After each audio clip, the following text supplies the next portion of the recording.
Hello and welcome to happy life with Das. আজকে আমি রাত্রেবেলা একটু দেরিতে রান্নাঘরে চলে এলাম।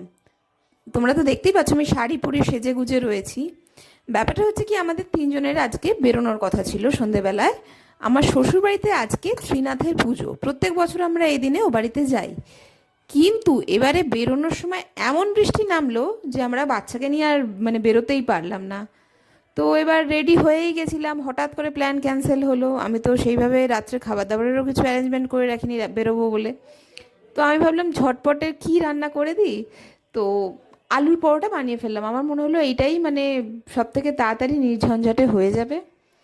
তো রান্না বান্না কমপ্লিট করার পর ওরা ওখান থেকে একটু ভিডিও কল করছিল। ওরাও আসলে গুনগুনের জন্য মন কেমন করছিল, ওদের ও বাড়ির বাচ্চাগুলো খুব কান্নাকাটি করছিল।